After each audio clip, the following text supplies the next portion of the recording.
screen. So let's take a look at that.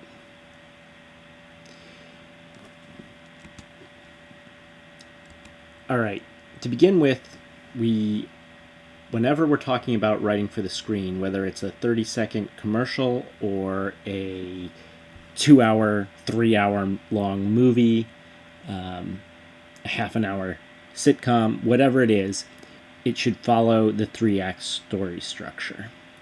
And I like this little quote here from Lewis Carroll because it so accurately represents what we're trying to achieve with any story we tell, really. The White Rabbit put on his spectacles. "Where shall I begin, please, your majesty?" he asked. "Begin at the beginning," the king said gravely, "and go on till you come to the end, then stop." So why this is so important is it encapsulates what all stories should have: a beginning, a middle, and an end. You start at the beginning, and then you go on through the middle till you come to the end, and then you stop. So let's take a look at how we structure these 3 acts on a screen. It could be argued that plot and structure are the most important things in a screenplay because a screenplay is just a structured plot. So, the first act is the beginning. Act 1, basically the main character or characters are introduced. Sometimes secondary characters are also introduced. You establish a task, an intention, a desired outcome, and for the main character or characters, and then you put an obstacle, a problem, an adversary, or something to keep them from achieving that goal, and that creates conflict. The end of the first act, you usually have a reversal or a setback for the main character. That leads us into Act 2, the middle of the story. Basically, you complicate the predicament of the main character, raise the stakes, introduce a subplot sometimes. Sometimes you introduce other subordinate characters. You end with a new level of crisis. That takes us into Act 3. Act 3, you basically intensify the problem, you close the subplot by resolving it into the main plot, if you have any subplots, create an ultimate reversal or a setback in the predicament of the main character, create the triumph of the hero, protagonist or the main character, and the downfall of the antagonist or the villain. Now you can see this even in a tiny little 30-second commercial like we saw with that Doritos commercial a couple of weeks ago. The beginning was established that there's a guy who has a magic snow globe. He asks the snow globe if he can, if they can have free Doritos. He throws it at the vending machine. They get free Doritos. We have the tagline for Doritos. And then in the third act, the other character wants to know if he'll get a raise. He throws it and hits his boss in the crotch. So that's basically your 3 acts in a 30-second commercial. So let's take a closer look at each of these acts. Act 1. Start with a hook. It's usually a good idea to hook your audience early.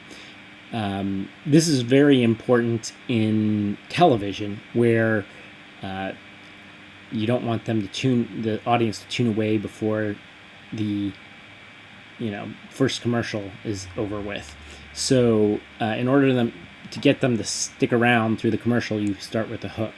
A lot of times in the crime shows like CSI, NCIS, Bones, Law and Order, shows like that, that's the finding of the body. Usually someone's been killed and they find the body and then cut to commercial.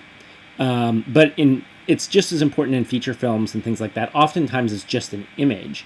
In the film Apocalypse Now, we open with an image of, the jungle burning and helicopters, and you know that it's kind of a hellish situation, and you want to find out why or how things got to that point. Then you convey a backstory. Usually you have,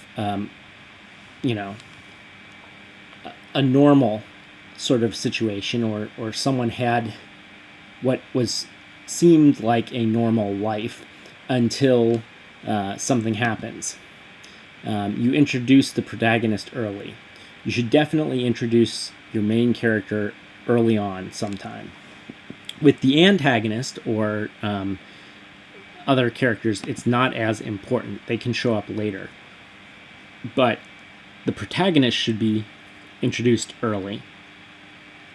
Then comes the catalyst, which is the thing that changes life or sets events in motion that will change life for the main character. That should usually happen in the first 10 to 15 pages of a feature-length script, which is the first 10 to 15 minutes. A page equals a minute of screen time. And then use foreshadowing whenever possible. We often call these setups and payoffs, where you set up something in the first act that you'll pay off later. I like to use the example of Back to the Future. We'll talk about that a little more later, but that has a lot of setups and payoffs in it.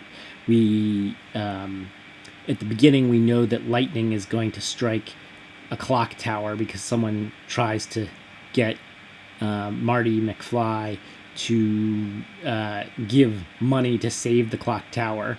That becomes important in the third act when they have to actually harness the lightning strike to get him back to the future.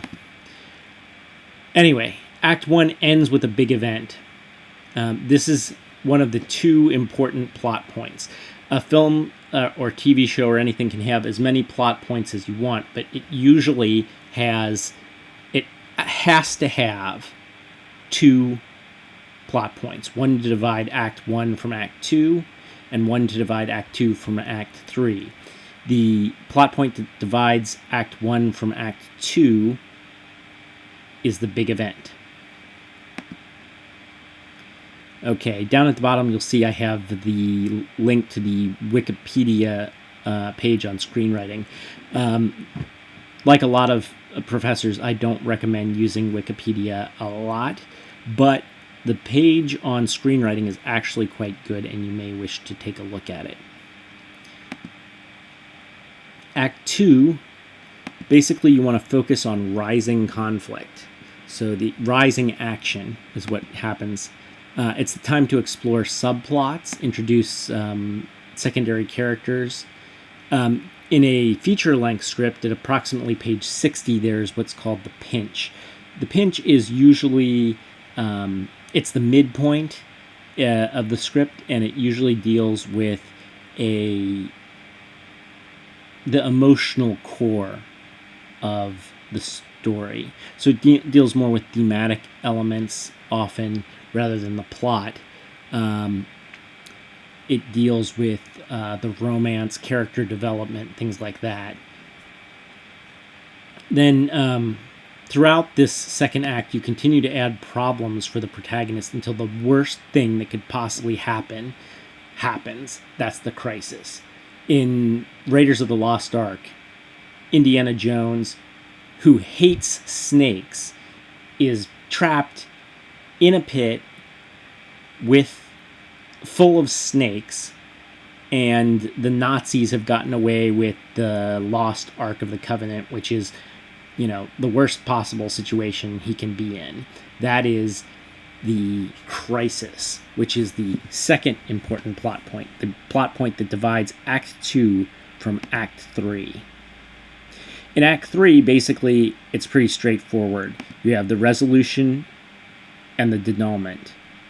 Basically, things come to a climax, then you resolve everything. Denouement is basically the resolution of all or a lot of the loose ends. You don't have to resolve all loose ends.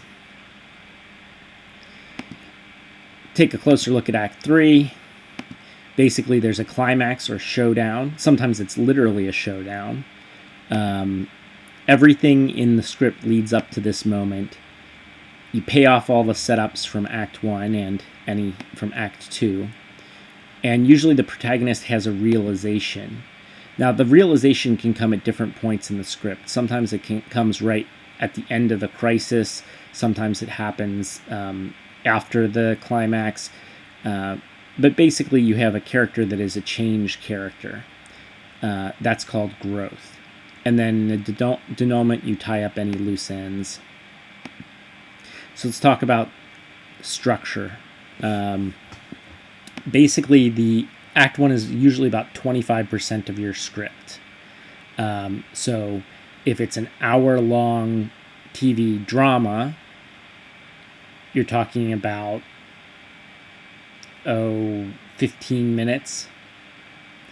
The middle, Act 2, is about half of your script. So for a TV drama, it's about a half hour, minus time for commercials. Occasionally you hear about the 4-act structure. This is because sometimes Act 2 is divided into 2 sections of roughly equal length, divided by that midpoint pinch. But we'll just stick to calling it the 3-act structure. And then in the end, Act 3, that's roughly 25% of your script. So on a hour-long TV drama, that's the last 15 minutes. Usually in like a Law and Order episode, that will be the court case, the last 15 minutes of the show. For a feature-length film, that would be like 30 pages of Act 1, 60 pages of Act 2, and 30 pages of Act 3, roughly 120 pages. Remember that 1 page equals 1 minute of screen time. 120 pages would be 2 hours. So again, to use the example of Back to the Future, Act 1 takes place in 1985. Act 2 takes place in 1955, and he's trying to get back to the future. And Act 3 takes place in 1985. It's a good film to illustrate the 3-act story structure. So remember, there are 2 key plot points you must have, no matter what kind of a film you're making, TV show you're making, webisode you're making, commercial you're making, whatever it is, you got to have 2 key plot points. One to divide the beginning from the middle, one to divide the middle from the end.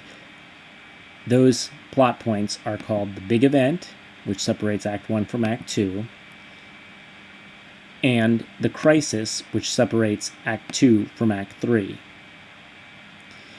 If you look at Charles Dickens' A Christmas Carol, the arrival of the first ghost is the big event in Scrooge's life. That divides Act 1 from Act 2. And the revelation of the 4th ghost, the last ghost, is the crisis. So basically, your first ghost and your last ghost divide your Act 2 from Act 1 and Act 3. So let's look at roughly the highs and lows of this in a plot line.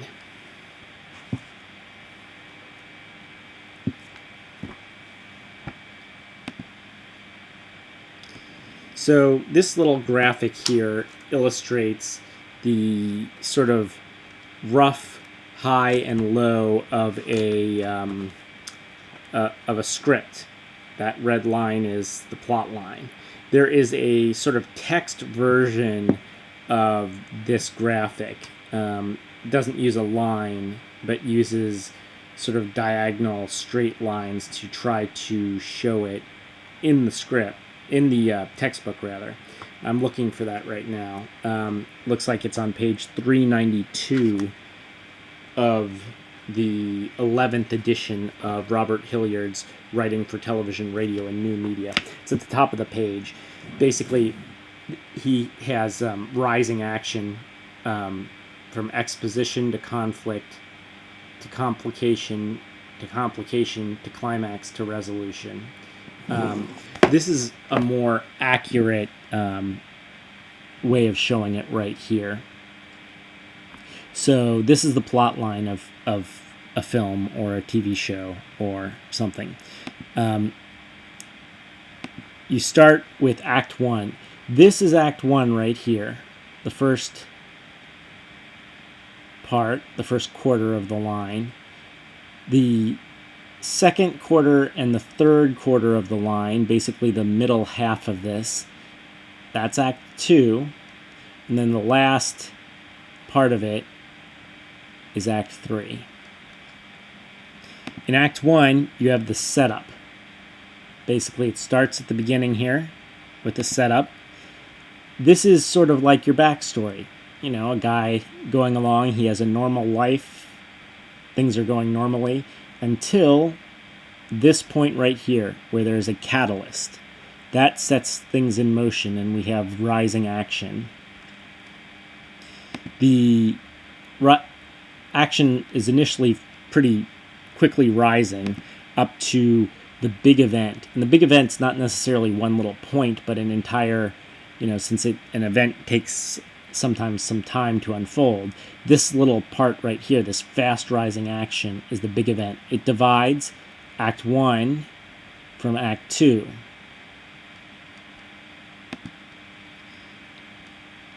Take a look at Act 2. We have slow building tension over Act 2. Right in the middle, see this little divot here? That's the pinch. It's called the pinch for a reason. It's sort of a little pinch there, a plot. Usually it has to do with character more than plot. It has to do with the emotional core of your story. Maybe the love affair begins to bloom between the hero and the heroine or whatever it is. So that's the second act up to the pinch. And then, right at the end of the second act, there is a crisis. As you can see, this is the first time there's actually a drop. Things build to a peak, and there's a little tiny drop in tension as it seems like a low point here where all is lost. This is the part I mentioned in Indiana Jones and Raiders of the Lost Ark where, he's sealed in the tomb with the snakes and the Nazis have gotten away with the Ark. That is the crisis. Act 3, we have fast rising action after that. It's almost all action from there on in.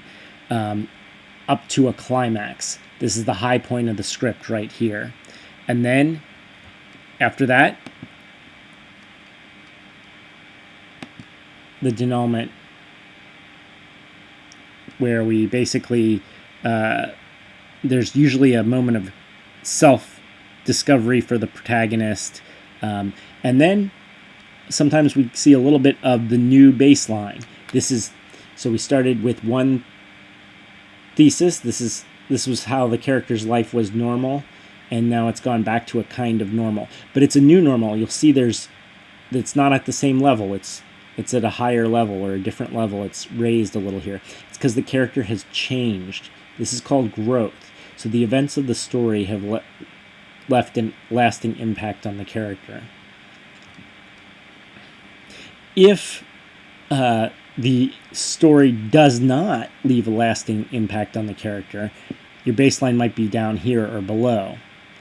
That would be a tragedy. Basically, if your character fails to grow or learn from the events of the story, then you have a tragedy.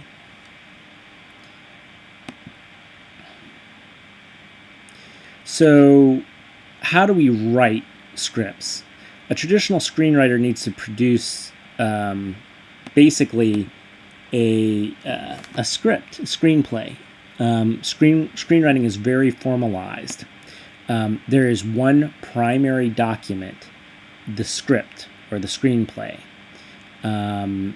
a screenwriter will need to know how to produce other documents rather than just the screenplay, such as the log line pitch, which we already have done, the treatment, which is we've also already done. That's a the synopsis of the screenplay. But the script itself is the primary document. It's got standard formats, standard spacing, font size, binding, everything. Nothing is more important than format. Format is king, because an improperly formatted script, no one knows how to budget it, no one knows how to shoot it. It has to be properly formatted.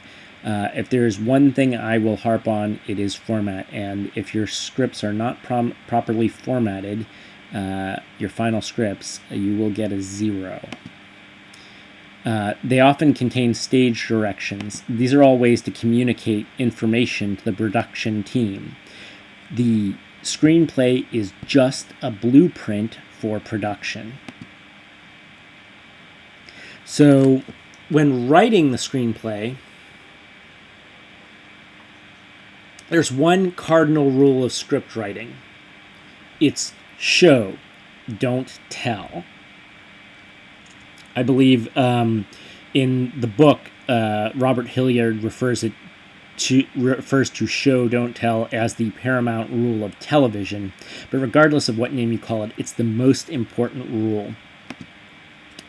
So we learned about this from Aristotle, ancient Greek philosopher, and he studied drama. Remember that we're essentially creating dramas, plays. He wrote the book Poetics, in which he said tragedy, basically drama, almost all Greek tragedies were dramas, dramas were tragedies. It's an imitation of action, not narrative. And that's what Aristotle said. Tragedy is, or drama is, an imitation of action, not narrative. What he's saying is drama is action. So it's true for the stage, and it's even more important for the screen. Basically, show, don't tell. By the way, the 3-act story structure also was codified by Aristotle. Aristotle studied all of the plays and realized that some were good and some just didn't work. And the ones, all the ones that worked had this 3-act story structure. Anyway, Aristotle also reminds us to show, not tell. So film and television and video is a visual medium. So you want to create a multi-sensory experience. In order to dramatize the story, you want to show things rather than tell them. You want to take things that are internal, might be internal in a novel, and make them external. They have to be able to be seen on the screen. We only know about these characters what we see them do, and what we hear them say, and what we see and hear other characters do to them. That's all. Occasionally there might be narration that tells us some things, but it's not a good idea. It's always a good idea to keep narration to a minimum. So remember, you want to show, not tell. You want to take internal things and make them external. So what might, in a novel, you might be able to read the character's thoughts. You have this omniscient point of view. In a screenplay, you need to take those thoughts and turn them into dialogue. And then, whenever possible, you want to turn dialogue into action. So it's better if we hear it than we don't hear it, but it's better if we see it than just hear it. So whenever possible, turn thoughts into dialogue. And whenever possible, turn dialogue into action.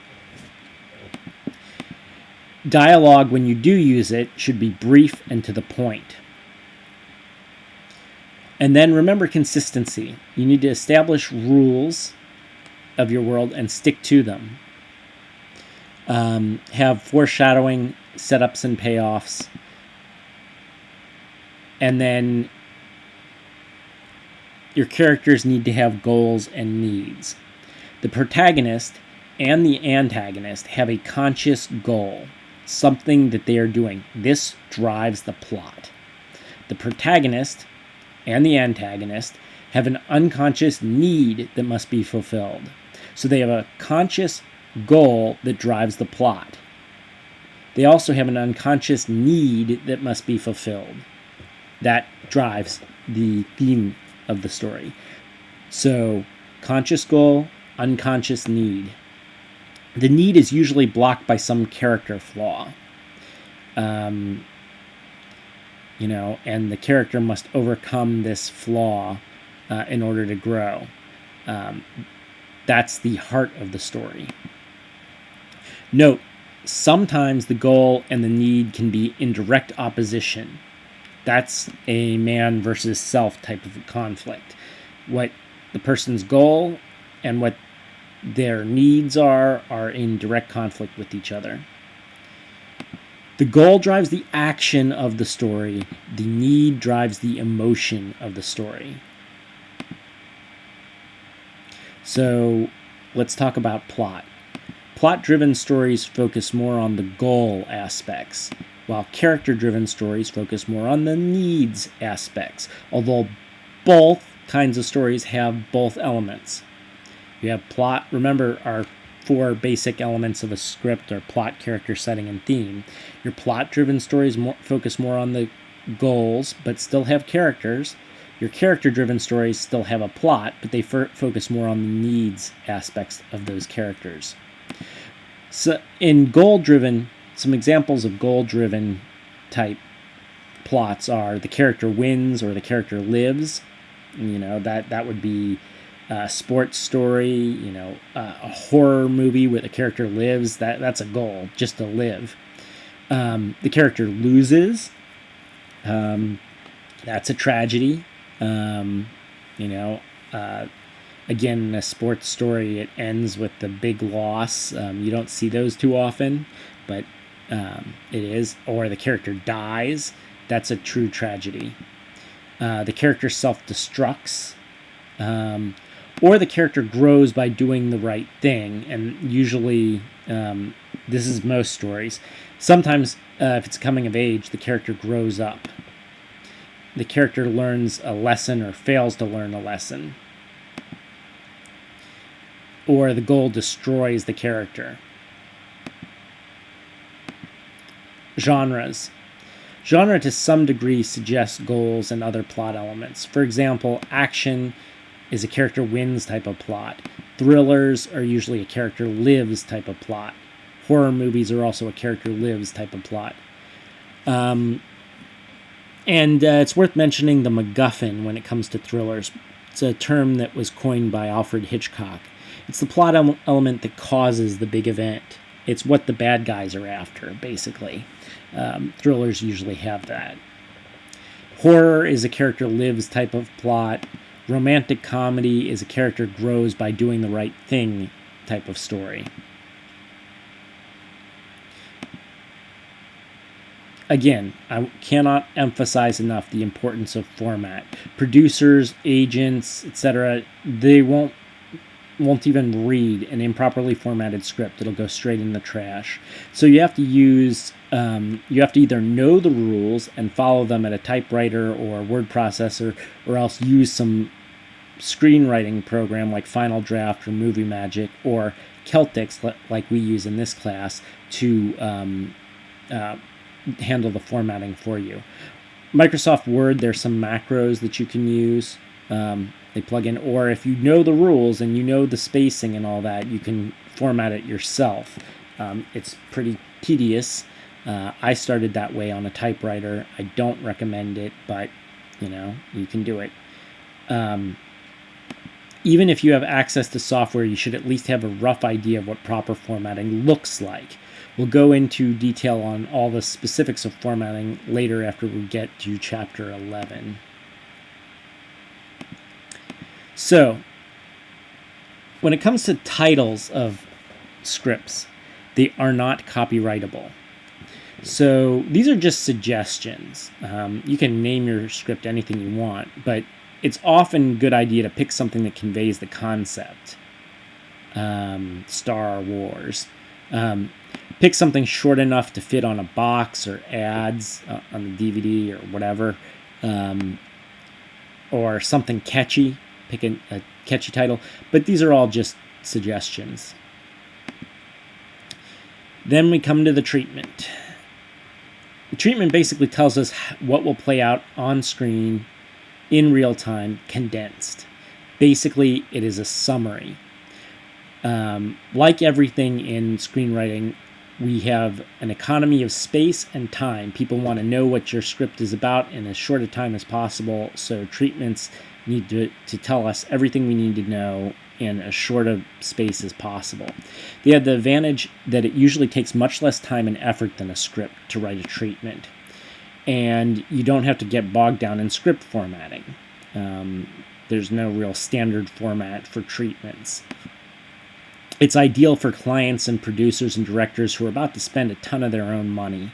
They want to know what the story's about, but they might not know, if it's a investor, he may not know anything about, screenwriting or want to read a whole script. He just wants to know what the story's about before he invests his money in it. Treatments can include transitory language like "we open with" or "cut to," but you want to keep that stuff to a minimum. Usually they're 10 to 100 pages for a feature. 15 to 60 is about average. But you want to make it, again, fewer pages the better. You might have to use 100 pages to summarize the action of an epic film, Lord of the Rings or something. But for most films, you want to be as few pages as possible because you want someone to read the whole thing. Many times in the studio system, the project will be passed on to another writer at this stage. Remember that it should be double spaced because we want everything to be as clear and easy to read as possible. It should be in the present tense, and it should be all narrative, not much dialogue. Unless there's a line that's really important, maybe you could throw that in, but usually you want to keep the dialogue out of the treatment. It's just a summary of the actions. You want to focus on all the important characters and all the key events, and you don't want to just tell the story. You want to sell the story. That's the goal of a treatment, to sell the story. And that is it for